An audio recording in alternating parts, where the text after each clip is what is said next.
വയനാട്ടിൽ നിന്നുള്ള ഒരു സെർച്ച് ആൻഡ് റെസ്ക്യൂ ഡോഗ്. വയനാട്ടിൽ നിന്നൊരു സെർച്ച് ആൻഡ് റെസ്ക്യൂ. ഇവരിവിടെ ചെയ്യുന്ന വർക്ക് എന്ന് പറയുന്നത് നമുക്ക് മനുഷ്യനെ എളുപ്പത്തിൽ ചെല്ലാൻ പറ്റാത്തോടത്ത് കയറി ചെല്ലാന്നുള്ളതാണ് വലിയ കാര്യമുള്ള കാര്യം. അതെ, കയറി ചെല്ലുക. അവിടെ എന്തെങ്കിലും ബോഡീസ് ഉണ്ടെങ്കിൽ, ഡെഡ് ബോഡീസ് ഉണ്ടെങ്കിൽ ഇപ്പൊ ഇവര് തന്നെയാണെങ്കിലും ഇവിടെ നോക്കി നിൽക്കാം. അവരുണ്ടോ ഇല്ലെന്ന് ഉറപ്പില്ല. അവര് കട്ടിലിന്റെ മുകളിൽ നോക്കിയെന്നാണ് പറഞ്ഞത്. അപ്പൊ നമ്മൾ ഡോഗ് ചെന്നിട്ട് ഡോഗ് ആ കട്ടിലിന്റെ മേളിലേക്ക് കയറിയിട്ട് അപ്പുറത്തേക്ക് പോകാനായിട്ടാണ് നമ്മൾ വലിക്കുന്നത്. അപ്പം അവിടെ അവൾക്ക് എന്തോ മണം കിട്ടിയിട്ടാണ് ഇൻഡിക്കേറ്റ്. അത് ചിലപ്പോൾ ആ ബിൽഡിങ്ങിന് അപ്പുറത്തുനിന്ന് ഉള്ളതായിരിക്കാം.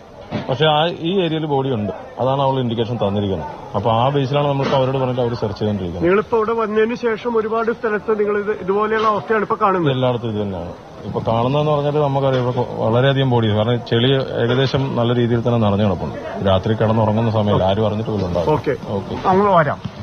ഈ പ്രഭാത് പറയുന്നത് എറണാകുളം സിറ്റി പോലീസിന്റെ കൺട്രോളിലുള്ള 2 കഡാവർ ഡോഗ്സ്, മൃതദേഹങ്ങൾ കണ്ടെത്താൻ ശേഷിയുള്ള, മണത്തു നോക്കി കണ്ടെത്താൻ പരിശീലനം ലഭിച്ചിട്ടുള്ള 2 നായ്ക്കൾ, 2 കഡാവർ ഡോഗ്സും സെർച്ച് ആൻഡ് റെസ്ക്യൂ കൽപ്പറ്റ വയനാട്ടിൽ തന്നെയുള്ള സെർച്ച് ആൻഡ് റെസ്ക്യൂ സ്ക്വാഡിലെ ഒരു പരിശീലനം സിദ്ധിച്ച മാഗിയും, ഇവർ 3 പേരുമാണ്.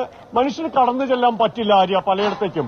ആ കടന്നു ചെല്ലാൻ പറ്റാതെ മനുഷ്യൻ തീർത്തും നിസ്സഹായനായി നിൽക്കുന്ന ഒരു അവസ്ഥയാണ്. നമ്മൾ ഈ കടന്നു വരുമ്പോഴെല്ലാം കെട്ടിട അവശിഷ്ടങ്ങളുണ്ട്.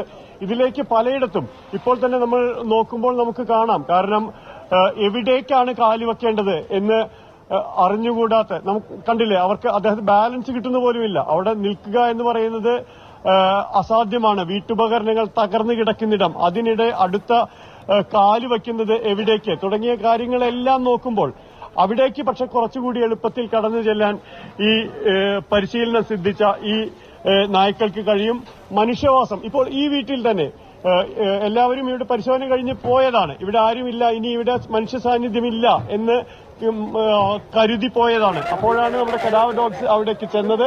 അവർ തിരിച്ചറിയുന്നു അവിടെ മനുഷ്യ സാന്നിധ്യമുണ്ട്, അല്ലെങ്കിൽ ഇവിടെ കൂടി പരതേണ്ടതുണ്ട് എന്ന് അവർ പിടിച്ചു വലിച്ചു കൊണ്ടു ചെന്നപ്പോഴാണ് പ്രഭാതിനും സംഘത്തിനും ഈ അന്വേഷണ ഉദ്യോഗസ്ഥർക്ക്, ഈ തെരച്ചിൽ സംഘത്തിന് ഒപ്പം ഇവിടെ കൂടിയിട്ടുള്ള നാട്ടുകാർക്ക്, ഇവർക്കെല്ലാവർക്കും അവിടെ കൂടി പരിശോധിക്കണം എന്നുള്ള കൃത്യമായ സിഗ്നലാണ് അവർ നൽകുന്നത്. ആ സിഗ്നലിനെ പിന്തുടരുമ്പോഴാണ് നമുക്ക് മനസ്സിലാവുന്നത് പളനിസ്വാമിയുടെ വീട്ടിൽ അവിടെ അദ്ദേഹത്തിന്റെ അമൂല്യമായി കരുതിയ രേഖകൾക്കൊപ്പം അതിലും മൂല്യമായ പ്രാണൻ അവിടെ അവശേഷിക്കുന്നുണ്ടോ എന്നുള്ള അവസാന പരിശോധനയാണ് നടക്കുന്നത്.